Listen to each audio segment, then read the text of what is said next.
আসবো। আমি একদম শেষ প্রান্তে চলে এসেছি আমরা, আমাকে স্বামী পরমাত্মাজি কাছে আসতেই হবে, পরমাত্মানন্দ মহারাজের কাছে। আমি আবারও সেই একই জায়গায় ফিরে আসবো, আমাদের রুটের জায়গায়, যেখানে গেরুয়ার কথা রয়েছে, যেখানে স্বামীজি রয়েছে, রয়েছেন, যেখানে মায়ের বাড়ি রয়েছে, বাগবাজার রয়েছে, এগুলো সমস্ত আমাদের অত্যন্ত আবেগের জায়গা। সেই জায়গাগুলো স্পর্শ করতে নির্দিষ্ট কিছু রাজনৈতিক দলের অনেক অনেক বছর লেগে গেছে। বেশ কিছু রাজনৈতিক দল তারা এখান থেকে নিরাপদ দূরত্ব রেখেই কাটিয়ে গিয়েছেন 34টা বছর, নিরাপদ দূরত্বে থেকেই।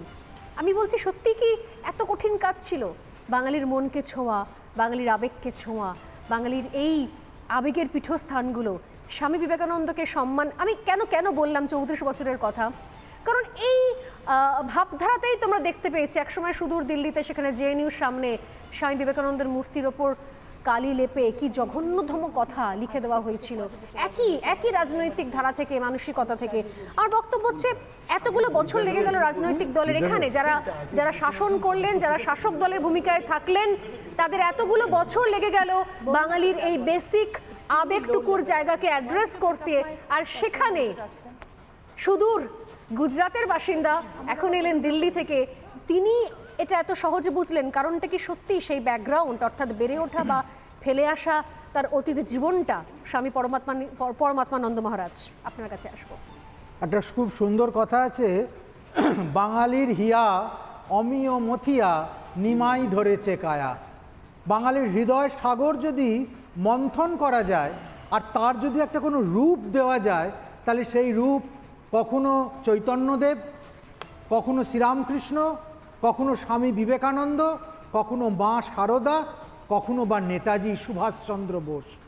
যদি বাঙালিকে জানতে হয়, বাঙালিকে চিনতে হয়, বাঙালির মনের মণিকোঠায় পৌঁছে যেতে হয়, তাহলে বাঙালি মনীষীদের বাদ দিয়ে বাঙালির কৃষ্টি সংস্কৃতি, তার চেতনা, তাকে কখনো জানা যাবে না। আর মনীষীদের প্রতিস্পর্ধী হয়ে যারা নিজেদেরকে প্রতিফলিত করতে চাইছেন, বা তার সাঙ্গপাঙ্গরা যাকে সেইভাবে তুলে ধরতে চাইছে, সেটা কোনো দিন হয় না। আজকে আমরা যে রোড শোটা দেখলাম, এটা কোনো একটা বিশেষ রাজনৈতিক দলের রোড শো বলে আমার মনে হচ্ছে না। মনে হচ্ছে বাঙালির উন্নত, গর্বোন্নত যে অস্মিতাবোধ, তাই আজকে উত্তর কলকাতার পথ বেয়ে সামনের দিকে এগিয়ে চলেছে। মায়ের বাড়ি থেকে যার যাত্রা শুরু হয়ে স্বামীজির বাসভবনে এসে, স্বামীজির জন্মস্থানে এসে যার সমাপ্তি হচ্ছে। আসলে এটা ঠিক সমাপ্তি নয়, এটা একটা নতুন দেশ, একটা নতুন জাতি, একটা নতুন বোধ, একটা নতুন ক্রান্তির নবযাত্রা বলে মনে হচ্ছে। ভারী সুন্দর লাগছে, ভারী আশ্চর্য লাগছে, ভারী নস্টালজিক লাগছে যে আজকে কিন্তু বাঙালির হৃদয়টা আমাদের মাননীয় প্রধানমন্ত্রী ঠিক ছুঁতে পেরেছেন।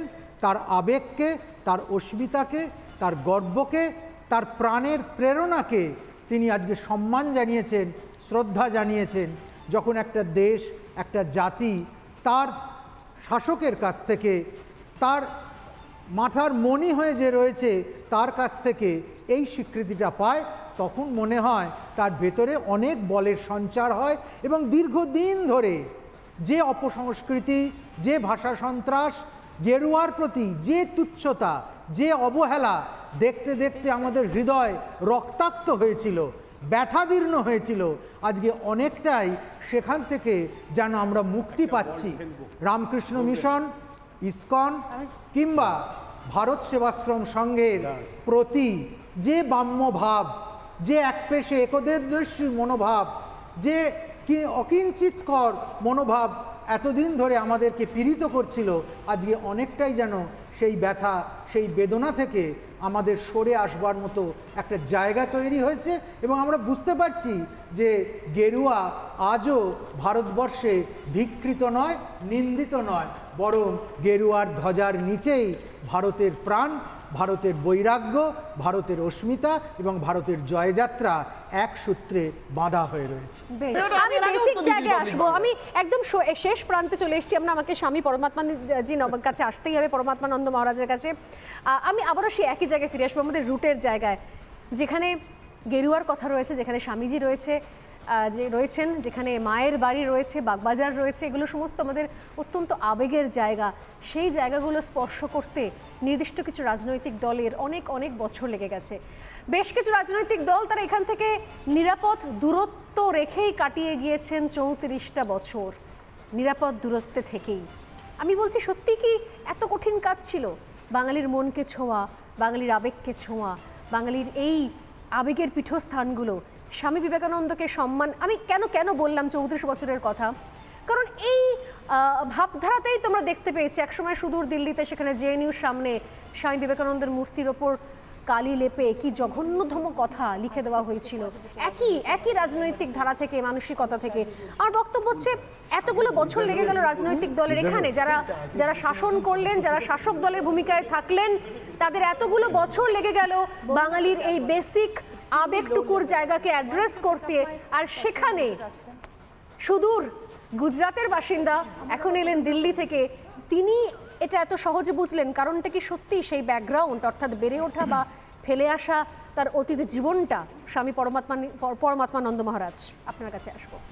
একটা খুব সুন্দর কথা আছে, বাঙালির হিয়া অমিয় মথিয়া নিমাই ধরেছে কায়া। বাঙালির হৃদয় সাগর যদি মন্থন করা যায় আর তার যদি একটা কোনো রূপ দেওয়া যায়, তাহলে সেই রূপ কখনো চৈতন্যদেব, কখনো শ্রীরামকৃষ্ণ, কখনো স্বামী বিবেকানন্দ, কখনো মা সারদা, কখনো বা নেতাজি সুভাষচন্দ্র বোস। যদি বাঙালিকে জানতে হয়, বাঙালিকে চিনতে হয়, বাঙালির মনের মণিকোঠায় পৌঁছে যেতে হয়, তাহলে বাঙালি মনীষীদের বাদ দিয়ে বাঙালির কৃষ্টি সংস্কৃতি, তার চেতনা, তাকে কখনো জানা যাবে না। আর মনীষীদের প্রতিস্পর্ধী হয়ে যারা নিজেদেরকে প্রতিফলিত করতে চাইছেন বা তার সাঙ্গপাঙ্গরা যাকে সেইভাবে তুলে ধরতে চাইছে, সেটা কোনো দিন হয় না। আজকে আমরা যে রোড শোটা দেখলাম, এটা কোনো একটা বিশেষ রাজনৈতিক দলের রোড শো বলে আমার মনে হচ্ছে না। মনে হচ্ছে বাঙালির উন্নত, গর্বোন্নত যে অস্মিতাবোধ, তাই আজকে উত্তর কলকাতার পথ বেয়ে সামনের দিকে এগিয়ে চলেছে। মায়ের বাড়ি থেকে যার যাত্রা শুরু হয়ে স্বামীজির বাসভবনে এসে, স্বামীজির জন্মস্থানে এসে যার সমাপ্তি হচ্ছে। আসলে এটা ঠিক সমাপ্তি নয়, এটা একটা নতুন দেশ, একটা নতুন জাতি, একটা নতুন বোধ, একটা নতুন ক্রান্তির নবযাত্রা বলে মনে হচ্ছে। ভারী সুন্দর লাগছে, ভারী আশ্চর্য লাগছে, ভারী নস্টালজিক লাগছে যে আজকে কিন্তু বাঙালির হৃদয়টা আমাদের মাননীয় প্রধানমন্ত্রী ঠিক ছুঁতে পেরেছেন। তার আবেগকে, তার অস্মিতাকে, তার গর্বকে, তার প্রাণের প্রেরণাকে তিনি আজকে সম্মান জানিয়েছেন, শ্রদ্ধা জানিয়েছেন। যখন একটা দেশ, একটা জাতি তার শাসকের কাছ থেকে, তার মাথার মণি হয়ে যে রয়েছে তার কাছ থেকে এই স্বীকৃতিটা পায়, তখন মনে হয় তার ভেতরে অনেক বলের সঞ্চার হয়। এবং দীর্ঘদিন ধরে যে অপসংস্কৃতি, যে ভাষা সন্ত্রাস, গেরুয়ার প্রতি যে তুচ্ছতা, যে অবহেলা দেখতে দেখতে আমাদের হৃদয় রক্তাক্ত হয়েছিল, ব্যথাদীর্ণ হয়েছিল, আজকে অনেকটাই সেখান থেকে যেন আমরা মুক্তি পাচ্ছি। রামকৃষ্ণ মিশন, ইসকন কিংবা ভারত সেবাশ্রম সংঘের প্রতি যে বাম্যভাব, যে একপেশে একদেশী মনোভাব, যে অকিঞ্চিতকর মনোভাব এতদিন ধরে আমাদেরকে পীড়িত করছিল, আজকে অনেকটাই যেন সেই ব্যথা, সেই বেদনা থেকে আমাদের সরে আসবার মতো একটা জায়গা তৈরি হয়েছে। এবং আমরা বুঝতে পারছি যে গেরুয়া আজও ভারতবর্ষে ধিক্কৃত নয়, নিন্দিত নয়, বরং গেরুয়ার ধ্বজার নিচেই ভারতের প্রাণ, ভারতের বৈরাগ্য, ভারতের অস্মিতা এবং ভারতের জয়যাত্রা এক সূত্রে বাঁধা হয়ে রয়েছে।